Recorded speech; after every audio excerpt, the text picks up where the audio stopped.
ഇന്ന് തന്നെ ഡൗൺലോഡ് ചെയ്യൂ. കാണൂ നിങ്ങളുടെ ഫേവറേറ്റ് ഷോസ്. മോളെ മോളെ വാതിൽ തുറക്ക്. മോളെ വാതിൽ തുറക്ക്. എടി ഷാരി, ഷാരി തുറക്ക്. മോളെ മോളെ മോളെ ഗോപാലിട്ട് തുറക്ക്. മോളെ മോളെ മോളെ ശാരിയെ വാതിൽ തുറക്ക്. കൊച്ചിന് സുഖമില്ലാത്തതാ. എന്തെങ്കിലും അരുതാത്ത നടന്ന സമാധാനം പറയേണ്ടി വരും നിങ്ങള്. മോളെ ചവിട്ടി തുറക്കണോ? മോളെ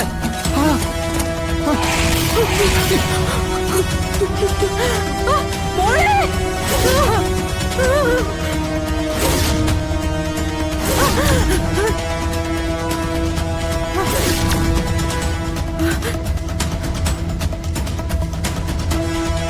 എന്താ എന്താ പറ്റിയേ?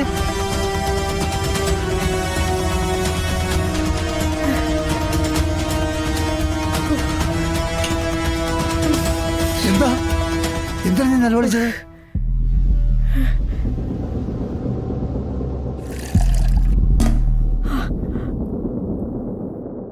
എന്താ ശാരദ, എന്താ പറ്റിയേ? എന്താ? ഞാനൊരു സ്വപ്നം കണ്ടതാ. നീ ഇങ്ങനെ അതും ഇതൊക്കെ ഓർത്ത് കിടന്നിട്ടാണ് രാത്രി ഇങ്ങനെ സ്വപ്നം കണ്ട് ഞെട്ടി ഉണരുന്നത്. ഒന്ന് പ്രാർത്ഥിച്ചിട്ടൊക്കെ കിടന്ന് ഉറങ്ങാൻ നോക്ക്.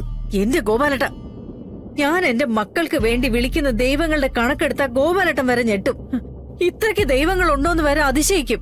ശാരദ, ഞാൻ പറഞ്ഞത് എനിക്ക് മനസ്സിലായി ഗോപാലട്ട. വന്ന് വന്ന് കണ്ണടച്ച ഇപ്പൊ കാണുന്നതെല്ലാം ഭയപ്പെടുത്തുന്ന കാഴ്ചകളാ. സ്വസ്ഥമായിട്ട് ഞാനൊന്ന് ഉറങ്ങിയിട്ട് എത്ര ദിവസമായെന്ന് അറിയാമോ? നീ മനസ്സിൽ വിചാരിക്കുന്ന പോലെ ഒന്നും സംഭവിക്കില്ല. ഒരാളും ഒന്നും അറിയാനും പോകുന്നില്ല. പിന്നെ എന്തിനാ നീ ഇങ്ങനെ കിടന്ന് പേടിക്കുന്നേ? വേലായുധൻ അയാള് ചതിക്കും. നമ്മൾ രണ്ടുപേരും ജയിലിലും ആവും. ഞാൻ പറഞ്ഞില്ലേ, വേലായുധനെ പൂട്ടാനുള്ള വഴികളൊക്കെ എൻ്റെ കയ്യിലുണ്ട്. നീ അതോർത്ത് പേടിക്കണ്ട. അവനായിട്ട് ഒരു ഉപദ്രവവും നമുക്കുണ്ടാക്കില്ല.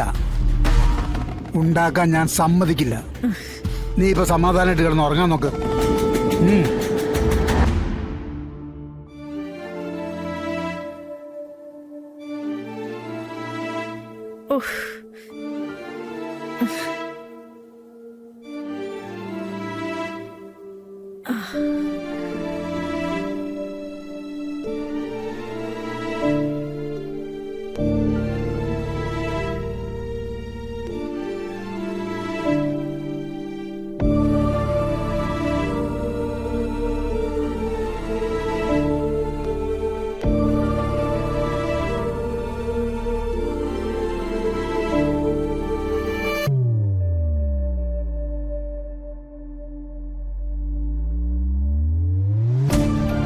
എന്തോ ഉറങ്ങുന്നില്ലേ?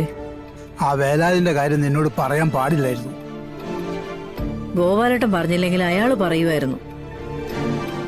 കാരണം അത് അയാളുടെ ബുദ്ധിയാ. അയാൾക്ക് പണം വേണം. അതിനുവേണ്ടി അയാൾ നമ്മളെ ബലിയാടാക്കും, അത് ഉറപ്പാ. എങ്കിലവനെ ഞാൻ കൊല്ലും. ഇവിടെ ഒരു കൊല നടത്തിയാലും 2 കൊല നടത്തിയാലും ശിക്ഷയൊക്കെ ഒരുപോലെയാ. നീ പോയി കിടക്കാൻ നോക്ക്. വെറുതെ ഉടക്കം കളയണ്ട.